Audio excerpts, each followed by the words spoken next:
তো এখানে আমার বড় বোন সোচা খাচ্ছে আর এখানে আমার বড় বোনের গিফট চলে আসছে। বরাবর গিফট চলে এসেছে। গিফট হ্যাঁ, এটা আমার পক্ষ থেকে বরাবর নতুন বাসা নিছে এর জন্য একটা গিফট। কোন জায়গায়? মাথায়। আমি তো বাসায় গেলে সাজা দিয়ে আসতাম, ওটা তো হয় নাই, তুমি তো বাসা ছিল না, তোমরা ঘুরতে চলে গেছো। খুশি আর ওরা পুজো পুজো করতেছে, আমি তো বুঝতেছি না। আর ও ক্যামেরা রেডি করছে, আমি কি রে দিয়ে নিতেছে না কেন? বান্ধবীরে পাঠাইতো। তো তোমাদের ফার্নিচারের কালারের সাথে ম্যাচ। হ্যাঁ, আর আমিও ভাবছি এই ধর অন্তরের মতোই নিব, মানে ওই তোমারটার মতো নিব না, ব্ল্যাক ব্ল্যাক, ঠিক আছে?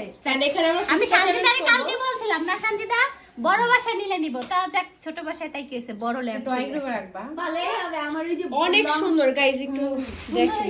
এটা খুলবো? খুলো। না আমিও যাবে না। এটা আমার লং মিররের পাশে রাখতে পারবো। তোমার রুমের জন্য, ড্রয়িং রুমের জন্য।